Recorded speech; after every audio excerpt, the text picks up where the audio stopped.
Hey there, I'm David Stanley with Ridgeline Real Estate. Be sure to follow me on Instagram where you can get more educational tips when you're buying or selling real estate, or just follow me to see all the fun I have on my adventures. I am a real estate agent based in Burlington, Vermont, but I do work over the majority of our beautiful state. I firmly believe homeownership should be attainable for all, and I pride myself on the educational resources I can provide those who are looking to buy or sell real estate, either now or down the road. A lot of folks reach out to me with so many questions about the home buying process. Most are overwhelmed with a mix of excitement and anxiety, so today I wanted to walk you through the entire process of what it's like to buy a home here in Vermont. I've created this pamphlet here which will cover all that we go through today as well as provide a few additional resources. Here's all my contact information, so reach out in any way you like and I'd love to get you a copy.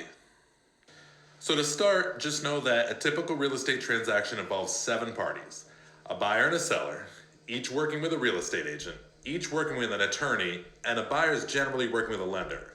We're just going to focus on the buy side today and those you'll be partnering with when you're purchasing a home. As far as a timeline is concerned, in some parts of the states you can get from contract to closing in about 30 days. In more rural parts of the state, it might take as much as 60 days, but an average is about 40 to 45 days to get from going under contract to the day of closing. I also want you to know that as a buyer, you are in complete control of the process and every decision along the way is entirely up to you. An agent's job is to work with the decisions you make to help you find success in the market. They shouldn't be telling you which properties you should and shouldn't be looking at or how to be writing your offers. An agent can and should be giving you all of the facts and helping you understand the implications of your decisions, but remember, you're always in complete control. So step 1 on this journey is to get educated so that you fully understand the process and get prepared for what lies ahead. Purchasing a home involves many legal contracts, so you want to have trustworthy partners on your side who understand your unique situation to help you find success in the market. It's important to educate your agent on your wants and needs, your timeline, and anything else that's important to you so that they can bring you the most value throughout your time working together. I always recommend signing a contract with your agent, hiring them to be your exclusive representation so that they'll be bound to your confidentiality, they'll give you advice and counsel, and work in your best interest. The next step would be to connect with some lenders. We're going to spend a lot of time on this step because it's arguably the most important. By all means, work with lenders who you know and trust or that friends and family have had a great experience with. If you're unsure who to partner with, just reach out. I've got a few recommendations that past clients have had great experiences with. Quick note on that. It would be unethical for your real estate agent to express any preference on who you partner with. That decision is entirely up to you and it's their job to navigate that choice. Your lender will take a look at your financial situation, which is essentially a snapshot in time as to where your finances are. They'll analyze your debt to income ratio, your monthly payments, your employment and other forms of income, your credit score, and your payment history. They'll take a look at those and approve you for a specific loan type and amount which will become your budget. Your lender will give you a breakdown of all the costs that you'll need to pay on or before the day of closing, as well as give you a strong idea of what your monthly payment will be after closing. Your 1 monthly payment will cover your principal and interest on the mortgage, your taxes, and your homeowner's insurance, which just makes it easy for you. It's important to strongly consider your monthly payment because that will have the biggest impact on your day-to-day life. Meaning, sometimes you're approved for a mortgage that will require monthly payments that you might not be comfortable with. I recommend speaking with more than one lender so that you can compare their offerings and figure out which program works best for you. Some will have higher upfront costs for a slightly lower interest rate, or on the flip side, some have a lower upfront cost for a slightly higher interest rate. I also suggest limiting that to 2 or 3 lenders, as every time you get a hard pull on your credit, it can adversely affect your credit score. Lastly, when choosing a lender to work with, you should not only choose one with favorable terms that work best for you, you should also listen to your gut. If you connected well with one and their communication style works well for you, then great. On the contrary, if their communication was short and they didn't give you great details, then it might be best to work with another lender. You'll be working quite closely with them throughout the entire process, so you want it to be an enjoyable experience. It's crucial to get pre-approved with a lender before looking at homes because that pre-approval letter is proof that you can pay for the home. I'd hate for you to take a look at a home on day 1, go to apply for a mortgage on day 2, only to find out by day 3 it's already under contract. So, what happens if you don't qualify for the mortgage you hope for? Well, the lender should give you suggestions on how to qualify for the loan you hope for so that you can ultimately achieve the goal of owning the type of home you want. One thing I can't stress enough about when choosing a lender is to choose one that has Vermont based representatives. You can choose a local bank or credit union like New England Federal Credit Union or Vermont State Employee Credit Union, or a nationwide lender like CMG Home Loans or Movement Mortgage that have branches here in Vermont. In order for the transaction to proceed smoothly, it's crucial that they're based here in Vermont and understand how real estate transactions unfold here in our state.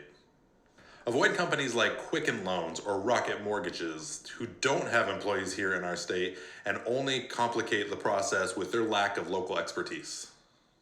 So, how much would you expect to spend on or before the day of closing just to get into a home? Well, I would budget about 3% of your total purchase price to cover all of your closing costs, plus your down payment. So if you're purchasing a $350,000 home with an FHA loan requiring 3.5% down, your down payment would be $12,250 plus an additional 3% of the purchase price, or $10,500, for a total of about $22,750 upfront cost to get into that home. A common misconception when it comes to purchasing a home is that you need 20% for a down payment, and that simply isn't true. Conventional loans can require as little as 3% down, FHA loans can require as little as 3.5% down, and some USDA and VA loans for veterans require as little as 0% down. So one of the largest portions of your closing cost is the Vermont state transfer tax, which is $500 for the first $100,000 in value, plus 1.45% of the value over $100,000. So for that $350,000 home, your Vermont state transfer tax would be $4,125 due on the day of closing. The rest of your closing costs are made up of services along the way, such as your loan origination fees, your attorney fees, the title search, prepaying for homeowners insurance, the appraisal, any inspections, and reimbursing the seller for anything they have prepaid like taxes or fuel oil. Now that you've spoken to a lender and you've got your pre-approval letter in hand, now comes the fun part, which is touring houses. Your agent will get you set up to receive listings in the MLS, or multiple listing service, which is the platform us agents use to connect our clients to properties. Rely on the MLS rather than sites like Zillow or Realtor.com, which have much more limited information. In the MLS, you'll have access to things like the tax bill, the deed, a seller disclosure, which can give you lots more information about a property. Looking at listings online can paint a pretty vague picture of a home. Once you get into the home, you can understand the layout, you can take a closer look at different aspects of the home, and you see the home amongst its surroundings. Sure, looking at homes is arguably the most fun part of the entire process, but it's important to use a discerning eye and be critical when you're looking at homes to think about how your lifestyle would function in a home. It's only natural for your eyes to be drawn around the room checking out an occupant's belongings, but you really need to look past the furnishings and decorations. Check out the ceiling, check out the windows, take a look at any parts of the construction of the home you can see, because those are the only things that matter when the home could be yours. It's also wise to avoid getting emotionally attached to any property, because in a multiple offer scenario, you might not have the highest offer, or you could later down the road learn that it's an unwise investment. In our current market with limited inventory available to a large pool of buyers, it's important to be ready to schedule a showing of a home within a day or two of it being listed. The average home, if priced right for its condition, will be shown for a few days and generally accept an offer within the first week. Yes, it may seem wild to make such a big decision so quickly, but that's the reality of our market, hence why it's so important to be prepared to make that decision quickly. So now you found a home that works for you, and now it's time to write an offer. You may end up submitting multiple offers before getting one accepted in this market. As I said, you'll need to act quickly, which is why having that pre-approval letter, which gets submitted with the offer, is necessary. You'll want to strongly consider what you're financially comfortable with when you're submitting an offer. You don't want to go house broke, which is when you're stretching your budget to an unhealthy degree. I find it's helpful to ask, at what point am I at peace losing out on a home? However, on the other hand, if you're very interested in a home, you should communicate that through your offer, meaning make it as strong as you possibly can. Aspects of an offer other than purchase price include whether or not you'll have inspections, whether or not you'll ask the seller to perform certain repairs on the home prior to closing, and your willingness to pay above the appraised value. Generally, the strongest offers have the fewest contingencies, and contingencies are simply things that must occur in order for the sale to be completed. Inspections are a common contingency, and it gives you, the buyer, the right to tour the home with a licensed inspector and to either move forward with the contract, terminate the contract, or negotiate the contract based on the results of the inspection. You've probably heard of folks dropping the inspection contingency in order to win out against other offers. The reason it gives that buyer an advantage over other offers that include an inspection is that it gives one less legal opportunity for the buyer to terminate the contract. Think about it. If a seller has two offers that are very similar and one includes an inspection and the other does not, the one without the inspection is that much more likely to get to the closing table. Now, I'm not here telling you that waiving an inspection is the way to go, because remember, you're in complete control and how you purchase a home is up to you. Each buyer has different tolerance for risk around things such as an inspection, and always make the decision that works best for you. Rely on your agent's advice and expertise when writing an offer, but again, make an offer that works best for you. So the seller receives one or more offers and they review those offers with their real estate agent, and they can choose to accept, reject, or counter, meaning negotiate any aspects of the offer that might accommodate them better. So you get a phone call from your agent saying your offer's been accepted, and that's so exciting and reason to celebrate. However, stay diligent. There are certain deadlines in the contract that need to be met. Right away, you'll need to send in your contract deposit, also known as earnest money, and that's generally around 2% of the purchase price. Now, that money gets set aside in an escrow account until the day of closing and then comes back in full to be applied towards your total closing costs.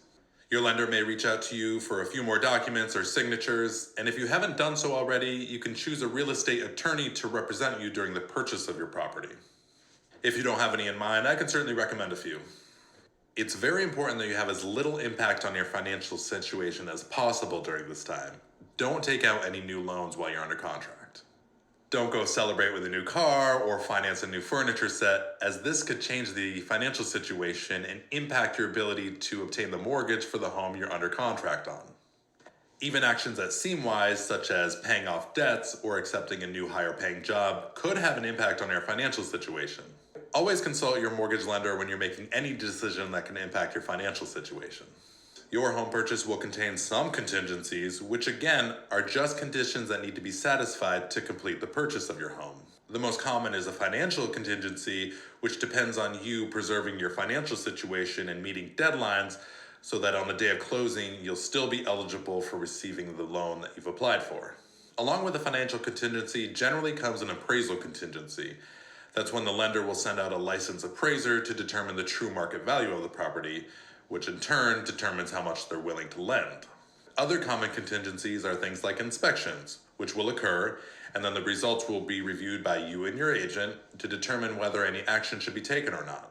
Once all the contingencies are met, the underwriting process with your lender begins, which is essentially it takes your mortgage pre-approval to full approval right before closing.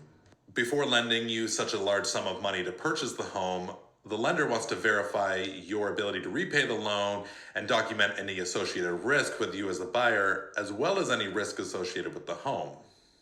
Once that's complete, your lender and attorney will send you a closing disclosure a few days before closing, and that outlines the details of your loan as well as gives you the final figure of what you'll need to pay on the day of closing.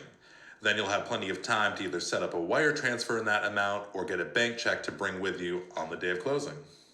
Within 24 hours of closing, you and your agent will visit the property for the final walkthrough. The point of the final walkthrough is to ensure that all of the personal belongings have been removed, that all the appliances included in the contract have remained, and that the property is reasonably clean. You'll also check that all the systems are functioning by running hot water in all the sinks, turning on the heat, flushing all the toilets, and the like. Well, what if you're doing the final walkthrough and you find that something's missing, or a system isn't functioning, or the place is unreasonably clean?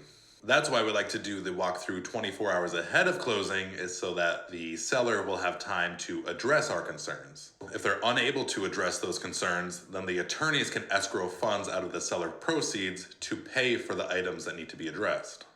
The closing occurs at your attorney's office, and the attorneys will walk you through all the paperwork you're signing. Indeed, it is a lot of paperwork, but it is all important. Don't be afraid to ask for clarification on anything you're signing. You'll be made aware of when and how to make your first mortgage payment, which usually occurs 30 or more days after the day of closing. In some instances, you meet the sellers and you're able to ask questions about the property you're purchasing.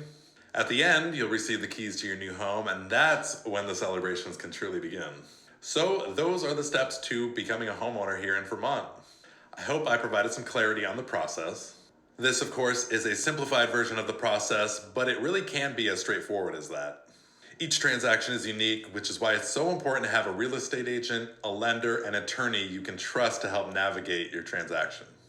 If you have any questions on the topics I covered or topics I didn't cover, please reach out to me.